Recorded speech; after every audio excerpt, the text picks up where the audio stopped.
एक शमी, दोनों में बल होता, दोनों में बल है। करो शिव की आराधना,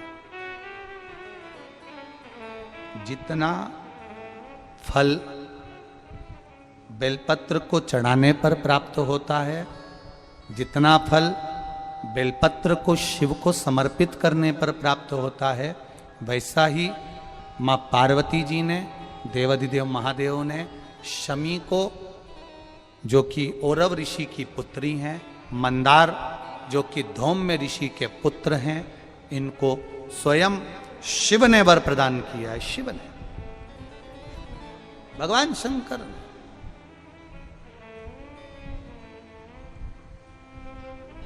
शिव ने वर दे दिया, मां जगत जननी जगदम्बा माता पार्वती ने वर दे दिया, मां आद्य शक्ति ने वर दे दिया, पार्वती ने वर दे दिया। सुनो, मां पार्वती जी शमी को कह रही हैं, सुन शमी, सुनो मंदार, देवाधिदेव महादेव ने तुमको वर दिया है कि हजारों लाखों अश्वमेध यज्ञ का फल, स्नान का फल एक शमी पत्र और एक मंदार के पुष्प से प्राप्त हो जाता है। अब मां पार्वती भी शमी को, मंदार को वर प्रदान कर रही है। ये मां है, ये माता है। अब एक बार यही बात हमने कथा में कही थी कि दरिद्रता को मिटाने के लिए ये बेलपत्र यहाँ माता जी के, शिव जी के चरणारविंद में माता जी के हस्त कमल पर ये भगवान का जो सुंदर, माँ पार्वती की पीठी का ये सुंदर जो हस्त कमल है और ये चरण भाग हैं, यहाँ समर्पित करो। तो किसी ने पूछा, गुरुजी ये बेलपत्र को यहाँ चढ़ाने से उसका फल क्या मिलता है? तो कहा माँ आद्य शक्ति, माँ जगदम्बा, माँ जगतधात्री, माँ दुर्गा, माँ भवानी, माँ देवी प्रसन्नता धारण करती। हम शंकर जी को जल कहां बैठ के चढ़ाते हैं?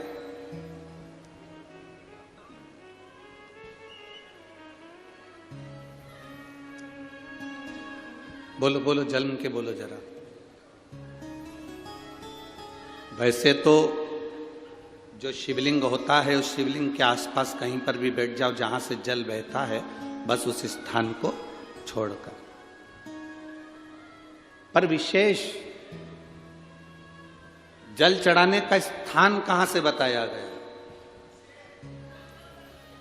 उत्तर की ओर मुख कर हमें दक्षिण में बैठना है, उत्तर में मुख करना है। उत्तर की ओर भगवान शंकर की जलाधारी, जलाधारी से मतलब है जो शिव जी का चढ़ा हुआ पानी जो बहता है वो उत्तर की ओर जाता है। तो हम कहां बैठते हैं? बोलो बोलो जम के, दक्षिण की ओर। मान लो शिव जी का पानी इधर जा रहा है तो तुम्हें इधर बैठना है, शिव जी का पानी इधर जा रहा है तो तुम्हें इधर बैठना है।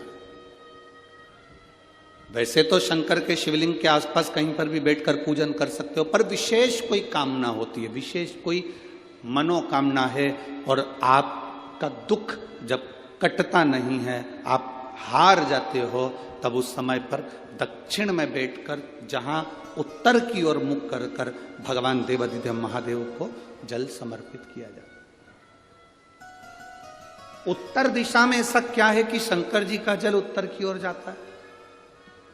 ये उत्तर और दक्षिण, ये दो दिशा तो हमारे यहाँ बड़ी विचित्र मानी जाती है। हमारे यहाँ सबसे अच्छी दिशा, कोई मकान भी लेता है तो कहता है पूरा पश्चिम का मकान होना चाहिए। कोई मकान ले, पूर्व का मकान हो, पश्चिम का मकान हो। कोई दुकान ले तो कहते हैं पूरा पश्चिम का मकान दुकान हो। पर मेरा वो घरदानी तो उत्तर दक्षिण का आनंद लेता, उत्तर दक्षिण। ऐसा दक्षिण दिशा में ऐसा क्या है कि शंकर जी का चढ़ा हुआ जल दक्षिण में ही जाता है? यहां तक शिव महापुराण की कथा कहती है, मान लो आपके घर में छोटा सा शिवलिंग है, आपके घर में छोटा सा शिवलिंग है उस शिवलिंग को आपने थाली में रख लिया। थाली में रखने के बाद में गूंज रहा है आवाज। थाली में रखने के बाद उस थाली में शिवलिंग को रख लिया, आपने उसको स्नान कराया। थाली में भी अगर शिवलिंग रख रहे हो तो उस शिवलिंग का जो दिशा है वो उत्तर की होना चाहिए। भले आप मंदिर में पूरा पश्चिम में बैठे हो, आपके घर का मंदिर तो पूरा पश्चिम में ही होगा। आपके घर का मंदिर कहाँ होगा? पूरा पश्चिम में। पर शिवलिंग की दिशा कहाँ रखना है? उसकी जलाधारी की दिशा कहाँ रखना है? जम के बोलो जरा। उत्तर। आप मंदिर में पूरा पश्चिम में बैठो, आपके घर के मंदिर में आप पूरा पश्चिम में बैठ के पूजन करो, क्योंकि आपका मंदिर पूरा पश्चिम ही होगा। ऐसा कोई घर नहीं जिसके घर के अंदर मंदिर पूरा पश्चिम में नहीं है। आप पूरा पश्चिम में बैठो, पर शिवलिंग को थाली में भी रखो तो उसकी जलाधारी उत्तर की होना चाहिए।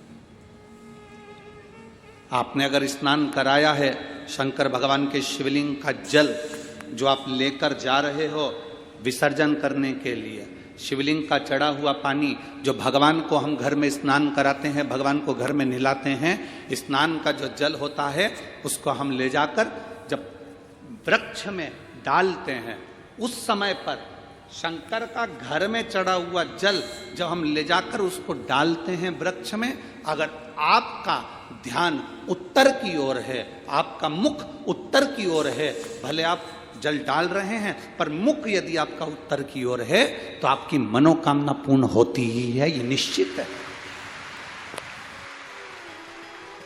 शिव जी का चढ़ा हुआ जल भले हमने अपने घर में स्नान कराया, भले हमने अपने घर में नहलाया, शिवलिंग को अपने घर में स्नान कराया, पर उसका जो जल नहलाने के बाद सब भगवान जब नहा लिए, अपने शिव जी को नहला लिया, वो जल रखा है, पूजन अर्चना सब हो गई, बाद में आप पूजन पे से उठे, उस जल को लेकर गए, आपने जो विसर्जन किया उस जल को आपने पेड़ पौधे में डाला, वो जल उत्तर, भले आपका वृक्ष कहीं पर भी हो पर आपका मुख उत्तर का है, और आप उस जल को, शंकर के चढ़े हुए जल को आप पेड़ पौधे में डाल रहे हैं, मतलब आपकी राहें खुल जाएगी और मंजिल तक आप पहुंचोगे जरूर, ये निश्चित।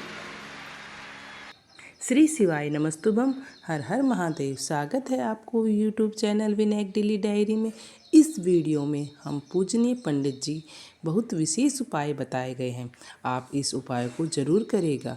जब भी आपको मौका मिले महादेव शिवलिंग पर जल जरूर चढ़ाएं। आपके साथ सम्मी पत्र, मंदार के पत्र दोनों मिल जाए तो एक साथ महादेव शिवलिंग पर जरूर चढ़ाएं।